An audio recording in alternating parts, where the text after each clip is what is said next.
Carol's Kreuzer aqui e no vídeo de hoje eu vou falar sobre a quinta temporada de La Casa de Papel, o volume 1, né? Porque recentemente a Netflix divulgou várias mini informações e aí eu juntei tudo pra trazer nesse vídeo, como descrição de novos personagens, também os posters individuais e, lógico, algumas teorias a partir disso que eu sei que vocês gostam, principalmente juntando com as informações que a gente já tem. Então, vocês sabem que iremos falar muito de La Casa de Papel ainda aqui no canal, então pra não perder nada, se inscreve e clica no sininho pra receber notificação pra quando tiver um vídeo novo, que eu sempre trago as novidades dos filmes e das séries aqui pra vocês o quanto antes, vocês sabem. Nessa quinta-feira, dia 19, a Netflix ela soltou alguns tweets com imagens inéditas e dando algumas pequenas pistas do que vai acontecer nessa temporada, e pra imprensa ela também divulgou a descrição dos novos personagens junto com o nome deles. A gente já sabia quem eram os novos personagens, a gente tinha ali um loiro, né, que eu tinha especulado desde o início que ele poderia ser parte dos bandidos, e também o nosso Miguelito, que a gente ama de Sense8, ama de Sky Rojo, enfim, então vamos aqui a todas as informações que a gente tem. Bom, o primeiro personagem revelado é o Rafael, que é interpretado pelo Patrick Criado, e ele vai ter 31 anos, e ele nada mais, nada menos que é o filho do Berlim. Depois de anos, a Netflix vai apresentar pra gente o filho dele. Só que olha que interessante, ele é formado no MIT, ou seja, ele é todo envolto de tecnologia e tudo mais. E também ele não quer seguir os passos do pai. É até interessante essa informação de que ele não quer ser que nem o pai, porque no trailer a gente tinha visto algumas imagens dele com uns artefatos que pareciam ser de ouro e parecia ser de um assalto. Então eu não sei se de repente eles não vão contar essa história desse roubo e que talvez ele participou de certa forma e viu que não queria isso, não sei, mas o que a gente tem certeza é que realmente ele não quer ser que nem o pai. Só que a gente sabe que ele tá envolto no plano de alguma forma, e o fato dele ser do MIT e ele não querer ser que nem o pai me faz especular que bem provavelmente ele pode fazer parte do plano, mas na parte boa, que seria justamente no vazamento daqueles arquivos do governo da Espanha. Lembra ali no final que o Denver até sai soltando a bandeirinha branca e aí ele solta supostamente os documentos e a gente vê que tava vazio lá, mas eram documentos que comprometeria obviamente o governo da Espanha, tanto que tudo se intensificou até por causa disso, não só o assalto em si, lógico, pelo deboche e tudo mais e a polícia nunca ter conseguido pegar eles, mas pela gravidade que se tornou tudo isso. La Casa de Papel sempre colocou a gente do lado dos bandidos, a gente torce pelos atracadores mais amados da Netflix, e esse arco dos documentos, né, é realmente isso. A gente vê que o governo, ele é tão bandido quanto aquelas pessoas, até mais, e como isso interfere no povo, tanto que a gente vê que tem pessoas que estão do lado dos bandidos na série também. Então, já que o filho dele, o Rafael, ele não quer ser igual ao pai, ele poderia ficar com a parte boa, né, que seria justamente vazar esses documentos e ele ser um grande herói. Então ele não faz parte do assalto, mas de certa forma ele faz parte do plano e ele fica com essa parte boa em que ele expõe o governo da Espanha. O outro personagem que a gente tá louco pra ver, que é interpretado pelo Miguel Ángel, é o René. E vocês estavam certos, sim, ele é o ex-namorado da Tóquio, em que ela traz ali na narração, né, me chamo Tóquio, e fala que durante o assalto ela perdeu o grande amor da vida dela e tudo mais.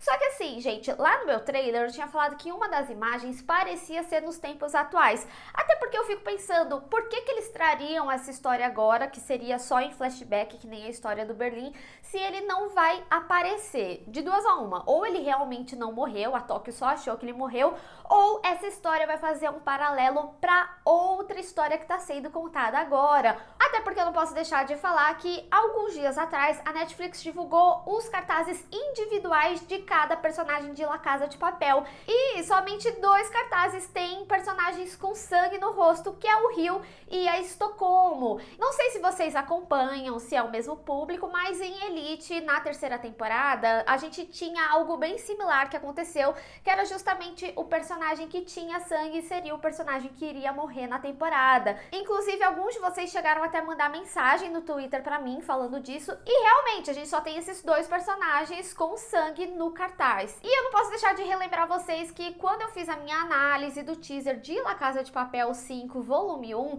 eu tinha comentado sobre um momento que tem despedida. Eles falam explicitamente isso, vai se despedir dela. E justamente os dois arcos de despedida, quando vem esse momento, é a Tóquio com o Rio e o Denver com a Estocolmo. Eu tinha até falado, às vezes eles vão se separar para ter duas fugas diferentes e tudo mais, mas que de uma forma geral eles sempre estavam juntos, então acho que o plano de fuga é só um mesmo, o grupo não vai separar.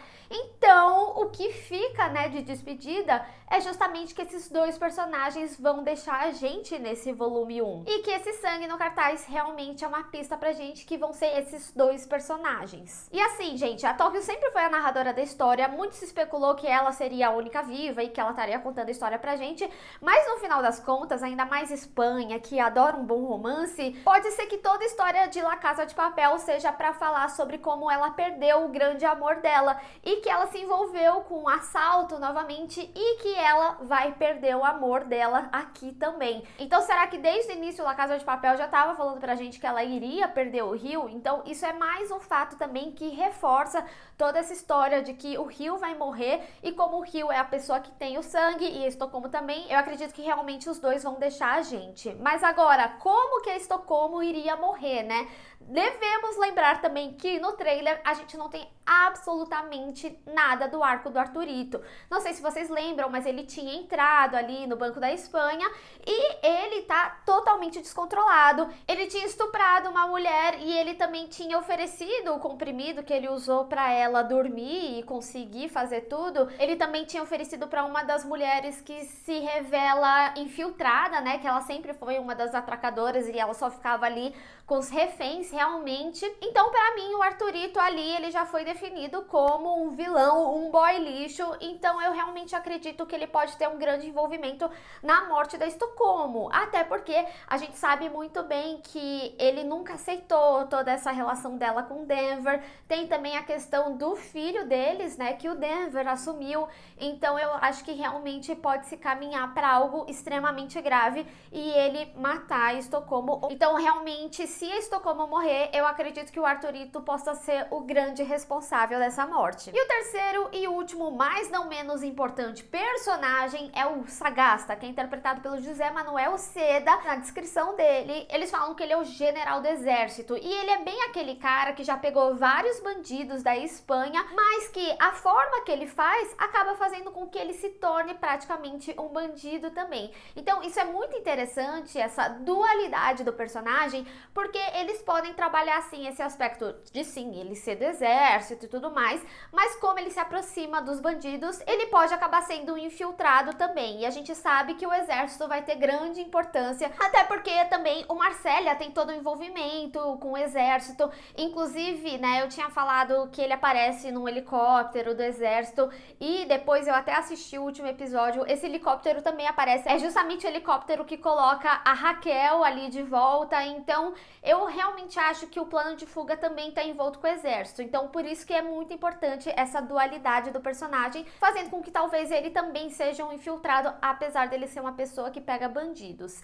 Entretanto, uma das partes que faz a descrição dele também é que ele é capaz de ir além do que a missão pede só para conseguir concluir a missão. Então assim, ele realmente parece ser o que o Gandia deveria ter sido. Para mim, por essa descrição, ele parece ser muito pior que o Gandia. E uma das fotos que a Netflix divulgou nessa quinta-feira também mostra eles lá com o grupo e o Gandia tá incluso nesse grupo. E imagina, se ele possivelmente é o chefe do Gandia, coisa boa não é. Então isso também pode ser um aspecto que mostre que ele realmente está do lado do exército, ele vai fazer de tudo para atrapalhar os assaltantes e que ele vai ser uma dificuldade maior ainda. E outro ponto muito importante de se destacar é que nos tweets revelados pela Netflix nessa quinta-feira, ela divulgou 5 fotos e uma dessas fotos era justamente um ultrassom. Ou seja, gente, vem aí o bebê da Sierra finalmente, né? E aí também já dá uma pista que se existe esse ultrassom, ela não vai estar mais ali com o professor, ou que o professor de alguma forma vai ajudar. Não acho que ele teria o ultrassom, né? Se bem que assim,